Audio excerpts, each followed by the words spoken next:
इसके लिए भी अब चर्चा होगी कि एफिडेविट हाफिडेविट आप कह रहे हैं। अरे भैया, ये बिहार के लोग अब ये बोल रहे हैं कि 3 बार आपका शब्द बदल गया। अरे भाई, मैं 6ठी बार मंत्री के दर्जे में हूं, मुख्यमंत्री हूं। 1999 में पहली बार मंत्री बना, 27 साल हो गए। जितने समय के बाद तो लोग राजनीति छोड़ देते हैं। अभी हमारे भाई अख्तरुल जी ने कहा कि सबसे युवा मुख्यमंत्री, लालू जी सबसे पहले युवा मुख्यमंत्री हुए, लेकिन पूरे बिहार को लूटने में लग गए। इसलिए युवा नहीं, बिहार को समृद्ध बनाना है, बिहार की समृद्धि के लिए काम करना। बिहार में नीतीश कुमार जी और प्रधानमंत्री जी ने जो संकल्प लिया है, 1 करोड़ लोगों को सरकारी नौकरी और रोजगार देना है, इस वादे पर काम करना है। और महिलाओं के लिए स्पष्ट बताना चाहता हूं, नीतीश कुमार जी एक गार्जियन के तौर पर बिहार में काम करते रहे। आदरणीय प्रधानमंत्री जी लगातार महिलाओं के सम्मान में आगे बढ़े और अभी कह रहे थे ना कि आरक्षण के अंदर आरक्षण दे दीजिए। विजय बाबू उठे तो इनको कहे कि दर्द हो रहा है। आज देख लीजिए, हमारी बहनें यहां बैठी है, 29 विधायक हैं यहां पर, उसमें से 23 विधायक सिर्फ ओबीसी या दलित समाज से है, 2/3 से अधिक। जब आरक्षण होता, आज यदि संसद में बिल पारित हो गया होता तो यहां 29 नहीं, 122 विधायक जीतकर हमारी बहनें आएंगी। यह व्यवस्था चाहते हैं मोदी जी और नीतीश कुमार जी ने तो इसके लिए किया। 2006 में जब कानून बना रहे थे पंचायती राज के अंतर्गत, तो 50% महिलाओं को आरक्षण दिया और 50% महिलाओं को आरक्षण दिया। तो आपको जानकर खुशी होगी कि आज के तारीख में नगर निकाय में और पंचायती राज में 59% महिलाएं चुनाव जीतकर आ रही है, मतलब 50 से 59 हो गया। इसलिए महिलाओं का सम्मान करना पड़ेगा। और मैं तो गारंटी देता हूं कि स्पष्ट तौर पर बिहार की पुलिस काम करेगी और महिलाओं के तरफ कोई भी गलत नजर उठाता है तो उसको पताल से भी निकालने का काम हमारी पुलिस करेगी साथी। और बिहार में सुशासन लगातार कई साथी हमारे काम करते रहे। यहां पर राजस्व में आपने देखा कई चीजों को 2011 में से लगातार लोक सेवाओं का अधिकार कानून लागू किया गया। बिहार भूमि पोर्टल शुरू किया गया, ई मोटेशन की सुविधा शुरू की गई। उसके बाद दिलीप जायसवाल जी आए, उन्होंने इसको आगे बढ़ाया, ई परिवहन को। विजय सिन्हा जी आए, उन्होंने ई मापी की व्यवस्था कराया। राजस्व न्यायालय में ई कोर्ट की व्यवस्था कराया। संजय सरावगी जी थे, इसको पूरा डिजिटल कराने का काम किया। लेकिन जरूर आश्वस्त करता हूं साथियों, आपने मौका दिया है 3 चीजों को, ब्लॉक, अंचल और थाना, इसको मेरा सीएमओ इसको पूर्ण रूप से देखेगा और बिहार की जनता को पूर्ण रूप से सारी सुविधा मिल सके, इसकी सुनिश्चित करने का काम किया जाए। इसलिए पूरे बिहार की चिंता लगातार आदरणीय नीतीश कुमार जी के नेतृत्व में होता रहा है। प्रति व्यक्ति को दुगना आय हो सके, इसकी चिंता करना है। तेजी से औद्योगिक विकास हो सके, इंडस्ट्री को आगे बढ़ा सके। और आपको जानकर खुशी होगी, लोग कहते हैं कि इन्वेस्टमेंट कहाँ है।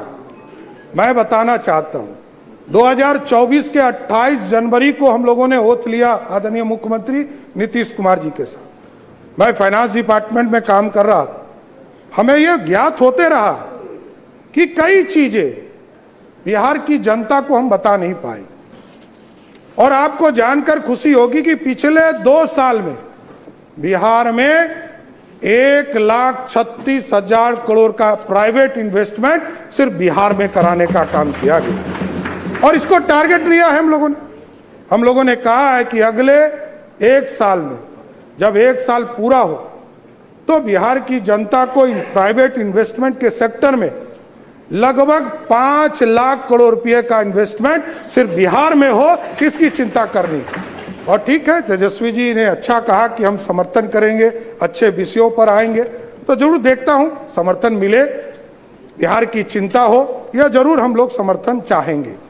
मुख्यमंत्री जब थे नीतीश कुमार जी, मैं 3 यात्रा उनके साथ किया साथियों, प्रगति यात्रा, उसके बाद एनडीए के चुनाव के पहले हम लोग यात्रा में गए, आदरणीय नीतीश कुमार जी के साथ मैं यात्रा में रहा, और जब समृद्धि यात्रा, जब वो राज्यसभा के सदस्य के नॉमिनेशन कर लिया उन्होंने और जब निर्वाचित भी हो गए, तो उन्होंने कहा कि बिहार की जनता के बीच में हम जाएंगे। उन्होंने आशीर्वाद दिया था उसके बीच में जाकर, और तब उन्होंने कहना शुरू किया कि यही लोग बिहार देखेंगे। हम लोगों को कहा कि आप लोगों को बिहार देखना है और मैं दिल्ली रहूंगा, दिल्ली से बिहार का हक बिहार को दिलाने का काम करूंगा सर। और नीतीश कुमार जी को कौन हटा सकता है? कोई गलतफहमी में मत रहिए, नीतीश कुमार जी को कभी कोई ना राजनीति से हटा सकते हैं ना कोई दिल से हटा सकते, क्योंकि नीतीश कुमार जी इच्छा शक्ति वाले नेता हैं। हम लोग सोचते थे कि कैसे ये डिसीजन ले रहे हैं, मैं उनका सेकेंड नंबर था, मैं जान रहा था।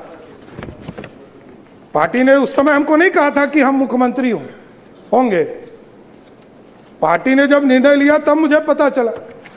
लेकिन वो जब कहते थे कि आप लोग को संभालना है बिहार, हम लोग को आश्चर्य लगता था कि जो व्यक्ति 20 साल से मुख्यमंत्री है और लगभग 50 साल से राजनीति में, सार्वजनिक जीवन में जी रहे, ये सत्ता छोड़ रहे हैं। और कई बार यहां पर कई कैबिनेट के साथी हैं हमारे, आप पूछिएगा अकेले में, सबको लगता था जब वो लास्ट कैबिनेट कर रहे थे और कहे कि हम इस्तीफा देने जा रहे हैं, तो सबको लगा कि ये क्या हो रहा है। लेकिन ये नीतीश कुमार जी की इच्छा शक्ति थी कि आज सम्राट चौधरी बिहार का मुख्यमंत्री है, इससे मैं कभी डिफर नहीं करता हूं सर। इसलिए साथियों, लगातार बिहार के विकास के लिए ही काम करना है, हमारे पास कोई दूसरा काम नहीं है। बिहार के विकास की बिहार की समृद्धि के लिए काम करना, स्वास्थ्य व्यवस्था को और मजबूत करना है। कई लोगों ने काम किया इसके ऊपर, नीचे ब्लॉक से लेकर ब्लॉक, अनुमंडल, जिले में कैसे लोग वहां से ट्रांसफर करने की व्यवस्था को समाप्त करना है, वहीं लोग रहे, यहां आने की जरूरत नहीं है। यहां तो पीएमसीएच पूरे प्रदेश से रिसर्च के साथ साथ यहां पर इलाज करने का काम किया जाता है। लेकिन ऐसी व्यवस्था करनी है कि जिले में यदि कोई बीमार पड़े तो अगले 2-3 दिनों तक जिले में ही रहकर उसका इलाज हो सके। साथियों, यह व्यवस्था खड़ा करना। और अभी हम लोग जुलाई के माह में सभी प्रदेशों में, सभी प्रखंडों में यह निर्णय था हम लोगों का कि हम लोग जब चुनाव में जा रहे थे, एनडीए के घोषणा पत्र में हम लोगों ने तय किया था कि उस शिक्षा को बढ़ाने के लिए हम लोग सभी प्रखंडों में 1-1 डिग्री कॉलेज खोलेंगे। जो 208 डिग्री कॉलेज बिहार सरकार ने तय कर दिया है और 1 जुलाई के बाद किसी दिन भी उसको चालू करने का काम बिहार की सरकार करेगी। सर, किसानों के आय के लिए लगातार कृषि रोड मैप 1, 2, 3 लगातार इसकी बैठकें चलती रही। और आज मैं बताते हुए खुशी हो रहा है कि जिस बिहार में लोग पानी से डरते थे, लोग कोसी से डरते थे, अभी बीच के कालखंड में जब दिल्ली में सांसदों के लिए नया भवन बन रहा था, तो मैंने एक नाम प्रस्ताव किया, कोसी। तो लोगों ने गूगल पे सर्च किया तो कहा कि ये तो अभिशाप है। हमने कहा कि अब अभिशाप नहीं है। इसलिए नहीं है कि जिस बिहार, उत्तर बिहार में बिहार के लिए कृषि योग्य जमीन 10 लाख हेक्टेयर जमीन था, आज उसी कोसी और कई नदियों को, इसके पानी को कंट्रोल करके आज लगभग 22 लाख हेक्टेयर जमीन कृषि योग्य हो गया, जो दुगना है। इसलिए अब कोसी अभिशाप नहीं है, कोसी को वरदान बनाना है, और कोसी वरदान बन रहा है धीरे धीरे। और 2024 में आपने देखा कि अभी तक का सबसे अधिक पानी कोसी में नेपाल के तराई से आया और पूरी तरह बिहार में मात्र 156 गांव में जो रिवर साइड थे उसमें सिर्फ पानी आया। 6.5 लाख क्यूसेक पानी छोड़े गए, 6,48,000 क्यूसेक पानी छोड़े गए, जबकि उसकी कैपेसिटी ही उस बांध की 6,52,000 क्यूसेक पानी था। इसके बावजूद पूरा नॉर्थ बिहार बचा और बिहार ने देखा है 2008-9 में किस तरह पूरा कोसी समाप्त हो गया था, चाहे वो पूर्णिया का इलाका हो उसमें पानी बाढ़ की स्थिति हो गई। इसलिए ये संरचना बदल रही है, लेकिन और इसको अच्छा करना है, क्योंकि वाटरवेज सबसे सस्ता है। 1 रुपया 30 पैसे के रेट से सबसे सस्ता वाटरवेज के माध्यम से ट्रांसपोर्टेशन है। रोडवेज उससे महंगा, रेलवेज उससे महंगा, उससे महंगा रोडवेज है, और फिर एयर ट्रैफिक है। तो कई चीजें हैं जिसको करना है। और अभी तो आदरणीय प्रधानमंत्री जी और आदरणीय नीतीश कुमार जी के सहयोग से बिहार में आप देख रहे होंगे एयरपोर्ट लगातार बनाने का काम शुरू कर दिया। आप देखिए किसानगंज जो हमारा टेल पॉइंट है वहां भी एयरपोर्ट की कल्पना की जा रही। पूर्णिया एयरपोर्ट चालू हो गया, फारबिसगंज में एयरपोर्ट की कल्पना की जा रही, सहरसा में एयरपोर्ट की कल्पना की जा रही है, उसका भी टेंडर निकल गया, बीरपुर का टेंडर निकल गया, दरभंगा में हमारा एयरपोर्ट बनकर तैयार हो गया और चालू है, और अगले 6 महीना में नया बिल्डिंग टर्मिनल भी चालू हो जाएगा। उसके बाद वो एयरपोर्ट बिना आसन की अनुमति के नेता प्रतिपक्ष बैठ गए। मैं तेजस्वी जी बिना मैं बताऊंगा इस बिना पर भी आसन की चर्चा अनुमति होगी। खड़े रहूं, उस पर बिना भी- आसन की अनुमति खड़े रहूं। उस पर भी चर्चा होगी, वो बताया जाए। अभी तो हर जिले में, अभी तो हमारी सरकार ने तय किया है, अभी तो हम लोगों ने तय किया है कि सभी जिले में एयरपोर्ट भी बनाएंगे, और जहां एयरपोर्ट की आवश्यकता नहीं होगा वहां हेलीपोर्ट बनाने का काम सरकार करने का काम करेगी। उसी तरह राष्ट्रीय स्तर पर आदरणीय प्रधानमंत्री जी ने मखाना बोर्ड खेलों के लिए पूरी नई पहचान बनाने का प्रदेश में मौका दिया है। इको टूरिज्म को हम बढ़ाने का काम कर रहे हैं, और 11 टाउनशिप लगातार प्रयास किए जा रहे थे कि टाउनशिप बढ़े और नए टाउनशिप की कल्पना की जाए। इस बार पिछले कैबिनेट में मैं सभी साथी को धन्यवाद देता हूं और बिहार की जनता को धन्यवाद है कि 11 टाउनशिप हम बनाने जा रहे हैं, और सब ऐतिहासिक तौर पर जो हमारी विरासत है उसके नाम पर बनाया जा रहा है। पटना में पाटलिपुत्रा लगभग 60,000 एकड़ जमीन में उसको बनाने का काम किया जाएगा, और जिसका नाम पाटलिपुत्रा होगा साथी। गया जी में जो टाउनशिप बनाया जाएगा उसका नाम मगध के नाम पर रखा गया, क्योंकि इस देश का पहचान भी मगध के तौर पर। मुंगेर जिस धरती से मैं भी आता हूं, उस इलाके को अंगराज कर्ण के तौर पर जाना जाता था, और कहते थे लोग कि अंग प्रदेश है, उसको अंग के नाम से वहां टाउनशिप बनाने का काम। भागलपुर जहां ऐतिहासिक धरती है, जहां विक्रमशिला यूनिवर्सिटी होता था, वहां उसको विक्रमशिला के नाम से जाना जाए। पूर्णिया में माता पूरन देवी के नाम से पूर्णिया को ही नए टाउनशिप में बनाया जाएगा। उसी तरह जो सहरसा का इलाका है, उस इलाके में कोसी के नाम पर वहां टाउनशिप बनाने का काम किया जाए, और मां जानकी के नाम पर जो मिथिला जो धरती है, जहां उनका जन्म स्थान जिस इलाके में माना जाता है, उसको मां सीता के नाम पर, मिथिला के नाम पर जो राज्य था उसके नाम पर किया जाए।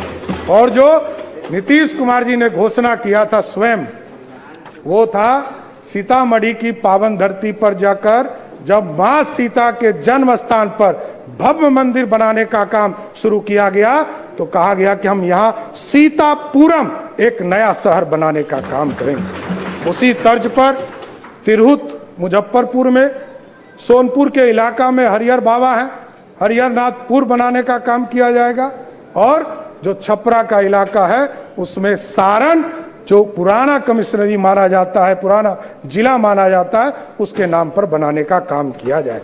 इसलिए पूरी तरह अर्बन के भी सेक्टर में इसको आगे बढ़ाने का काम किया जाए। अभी महिलाओं की सुरक्षा की चिंता लगातार लोग करते रहे और हम लोगों ने तय किया था कि जो स्कूल में छुट्टी होती है, कॉलेज में, महिला स्कूल में, महिला कॉलेज में जब छुट्टी होती है तो उसके लिए एक सुरक्षा के मापदंड को आगे बढ़ाना है। कई घटनाएं सामने आई प्रकाश में, उसको देखते हुए हम लोगों ने निर्णय लिया कि अब सभी स्कूल और कॉलेज के सामने पुलिस दीदी पिंक स्कूटी के साथ खड़ी होंगी और पूरे प्रदेश में महिलाओं की सुरक्षा को बढ़ाने का काम किया है। इसलिए अभी हम लोगों ने जो पहली कैबिनेट थी उसमें कई फैसले लिए। उसमें हरिहर नाथ बाबा को भी, जिस तरह बाबा विश्वनाथ काशी में स्थापित है, प्रधानमंत्री जी ने जिस तरह कॉरिडोर बनाया, उसी तर्ज पर हम लोग सोनपुर में भी हरिहर बाबा नाथ के नाम पर कॉरिडोर बनाने का काम करेंगे, जो लगभग 680 करोड़ का कॉरिडोर होगा और उनके आशीर्वाद से पूरा बिहार और समृद्ध हो, इसकी कामना भी करते रहेंगे। कई चीजों की लगातार माननीय विधायकों के द्वारा चिंता रहती थी कि जो रोड एक्सीडेंट होते थे उसको इंश्योरेंस सेक्टर में जाना पड़ता था। हम लोगों ने तय किया, आदरणीय वित्त मंत्री जी, आदरणीय विजय बाबू, सब लोगों ने इसको तय किया कि अब जो रोड एक्सीडेंट होंगे उसमें इंश्योरेंस का भी पैसा 4 लाख मिलेगा और सरकार भी अपने स्तर से उसको 4 लाख रुपया घटना के बाद देने का काम करेगी। इसी तर्ज पर कई चीजें हैं जिसको लगातार आपके समर्थन की जरूरत है और आप लोग लगातार समर्थन करते रहिए।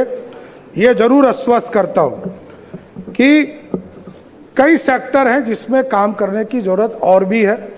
नीतीश जी भी कहते थे कि जो हमारे ब्लॉक के स्कूल हैं उसमें मॉडल स्कूल की स्थापना करना है। जिला में जो जिला स्कूल होता था उसको पूरी तरह व्यवस्थित करना है और नए जो पूरी संरचना बनेगी उसके साथ साथ जोड़ने का कि हम ऐसी व्यवस्था खड़ा करें। कई लोग आते हैं और कहते हैं कि ऑफिसर के बेटा को पढ़ने के लिए बाध्य कीजिए। मैं बात तो नहीं कर सकता, लेकिन यह व्यवस्था जरूर इस सरकार को खड़ा करना है कि ऑफिसर और मंत्री का बेटा स्वयं सरकार के स्कूल में पढ़ना शुरू कर दे। ऐसी व्यवस्था खड़ा करना है, इसको आगे बढ़ाना है। नीतीश जी ने पूरा इंफ्रास्ट्रक्चर दिया है, स्कूल में शिक्षक को पहुंचाया है और लगभग 5 लाख शिक्षकों की बहाली की और सबको मुख्य धारा में लाने का काम किया है। इसलिए हम लोग अब लगकर इसको आगे बढ़ाएंगे और पूरी व्यवस्था को खड़ा करेंगे। कई लोग चिंतित हैं कि किसका सम्मान होना चाहिए। अरे जो व्यक्ति जो परिवार में अपनी बहन का सम्मान नहीं करता हो वो दूसरे को सीख दे रहा है क्या? पूरा देश जानता है, कोई हमको नहीं बताने की जरूरत है, लेकिन पूरा देश और दुनिया जानता है। देखिए, जब भी, मैं बार बार कहता हूं, व्यक्तिगत हमला करिएगा तो व्यक्तिगत सुनना पड़ेगा। कभी भी व्यक्तिगत का जगह नहीं है। यह लोकतंत्र की धरती है, लोकतंत्र का मंदिर है। मैं जानता हूं, मैंने लालू प्रसाद जी के साथ भी काम किया है, मैं जानता हूं, बड़े नेता हैं, इसमें कहीं दो मत नहीं। लेकिन यदि वो सिर्फ अपने लिए नहीं जीते रहते तो ये सब लोग उनके साथ ही खड़े होते। और लालू जी सबसे पहले, ये आपको जानकारी दे देता हूं, सबसे पहले घुटना आरएसएस कार्यालय में ही जाके डाले थे, कोई दूसरे जगह नहीं। 33 विधायकों का समर्थन चाहिए था, सरकार ही नहीं बनती, हरदी ही नहीं लगता, मुख्यमंत्री ही नहीं बनते। और नीतीश कुमार जी का इसलिए मैंने कहा योगदान है कि नीतीश कुमार जी नहीं होते तो लालू जी नेता ही नहीं बनते, एमएलए एमपी तो बन जाते। विरोधी दल का नेता बनाया और मुख्यमंत्री का उम्मीदवार बना, ये पूरा बिहार जानता है। लेकिन मैं सिर्फ याद दिला रहा हूं बिहार को। इसलिए आज मैं तमाम साथी, लगभग 13 लोगों ने अपनी बातों को रखा है। लेकिन मैं फिर से देश के यशस्वी प्रधानमंत्री नरेंद्र मोदी जी को, बिहार के लोकप्रिय नेता, हम लोगों के नेता नीतीश कुमार जी को, हमारे पार्टी के राष्ट्रीय अध्यक्ष नितिन नवीन जी को और तमाम जो एनडीए के बड़े नेता हैं सबका, और तमाम जो हमारे एनडीए के विधायक हैं, सबने हमको नेता चुना। इसके लिए मैं सबको बधाई देता हूं और मैं कोशिश करूंगा कि जो हमारे विपक्षी पार्टी के साथी हैं उनका भी सम्मान बिहार की जनता के बीच रखूं और लोग काम करते रहे। काम से आपके दिल को पूरा एनडीए जीतने का काम करेगा। बहुत बहुत धन्यवाद। माननीय सदस्यगण, अब मैं मूल प्रस्ताव को रखता हूं। प्रश्न यह है कि यह सभा वर्तमान राज्य मंत्रिपरिषद में विश्वास व्यक्त करती है। जो इस प्रस्ताव के पक्ष में हाँ कहें, जो इस प्रस्ताव के पक्ष में ना कहें। मैं समझता हूं कि पक्ष में बहुमत है, यह प्रस्ताव स्वीकृत हुआ।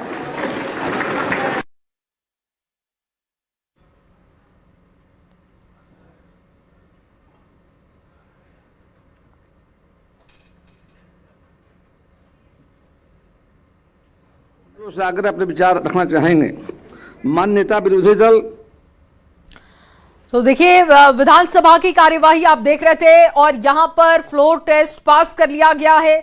सम्राट सरकार का शक्ति परीक्षण पूरा हो चुका है। सीएम सम्राट ने विश्वास प्रस्ताव पेश किया था और उस पर चर्चा की गई और अब वो फ्लोर टेस्ट पास कर चुके हैं। सम्राट चौधरी की तरफ से जिस तरीके से सरकार की प्राथमिकताएं रखी गई उसमें शिक्षा व्यवस्था, शराबबंदी और बिहार का विकास जुड़ा रहा। इसके साथ साथ विपक्ष को भी करारा जवाब दिया है। विपक्ष की बहुत सारी बातों का जवाब दिया सम्राट चौधरी ने। सीएम सम्राट चौधरी ने कहा कि अगर आप पर्सनल अटैक करेंगे तो फिर आप पर्सनल अटैक बर्दाश्त करने के लिए तैयार रहिएगा। और इस बीच आपके सामने ये बड़ी जानकारी सीएम सम्राट चौधरी की तरफ से, जो विश्वास प्रस्ताव रखा गया था वो पास हो चुका है। यानी कि नई सरकार के पास आंकड़े हैं, बहुमत इनके पास। सीएम सम्राट विश्वास प्रस्ताव में पास हो चुके हैं। फ्लोर टेस्ट में आंकड़ों को लेकर कहीं कोई दिक्कत थी भी नहीं। औपचारिकताएं पूरी हो चुकी हैं और चर्चा की गई। चर्चा में एक एक करके अपनी बातें रखी गई, किस तरीके से बिहार को आगे बढ़ाना है। ध्वनि मत से ये प्रस्ताव पारित हो चुका है। सीएम सम्राट चौधरी ने विश्वास प्रस्ताव पास कर लिया है। नंबर पहले से थे, आश्वस्त थे और अब देखिए औपचारिकताएं भी पूरी हो चुकी हैं और सीएम सम्राट ने चर्चा का जवाब दिया। एक एक करके सभी ने पहले अपनी बातें रखी। पहले विपक्ष को मौका दिया गया। तेजस्वी यादव ने कई अटैक किए। तेजस्वी यादव ने सम्राट चौधरी के लिए ये बातें कही कि सम्राट चौधरी लालू प्रसाद के पाठशाला से निकले हुए हैं और इसका जवाब भी सीएम की तरफ से दिया गया कि कोई किसी की पाठशाला से नहीं निकलता। अगर बात लालू प्रसाद की है तो लालू प्रसाद अगर नेता बने हैं, अगर वो मुख्यमंत्री बने हैं तो उनको नीतीश कुमार ने बनाया है। इसके साथ साथ तेजस्वी यादव की तरफ से पर्सनल अटैक किया गया सीएम सम्राट चौधरी को लेकर, उनके करियर को लेकर, उनकी उम्र को लेकर, पढ़ाई को लेकर, और उसका भी जवाब दिया गया। और दबी जुबान रोहिणी का भी जिक्र सीएम सम्राट चौधरी ने कर दिया कि जो परिवार, जो भाई अपनी बहन की रक्षा नहीं कर सकता, उसकी गरिमा का ख्याल नहीं कर सकता, परिवार का मान नहीं रख सकता, वो दूसरों को क्या टारगेट कर सकता है। लेकिन अगर आप सीखना चाहते हैं तो ये जरूर सीखिए कि अगर आप पर्सनल अटैक करेंगे तो आप पर भी पर्सनल अटैक होगा। तो विश्वास प्रस्ताव पर चर्चा, एक हेल्दी चर्चा की गई और सीएम सम्राट विश्वास प्रस्ताव पास कर चुके हैं। ध्वनि मत से यह प्रस्ताव पारित हो चुका है। सीएम सम्राट चौधरी की तरफ से चर्चा का जवाब दिया गया जिसमें उन्होंने शिक्षा पर बात की, बिहार के विकास को कैसे रफ्तार देना है, इसके साथ साथ नीतीश कुमार ने जो काम किए हैं उसको आगे बढ़ाना है। उन्होंने बात की अपने करियर को लेकर, अपनी उम्र को लेकर, पढ़ाई को लेकर, जिस पर सवाल उठाते जा रहे हैं अभी तक। और बहुत सारे सवाल ये भी कहा जा रहा है कि जिस तरीके से वो बात करते हैं, तो उन्होंने कहा कि एक बिहार का व्यक्ति कैसे बात करेगा, अगर उसमें बिहारीपन दिखता है तो ये शान की बात है।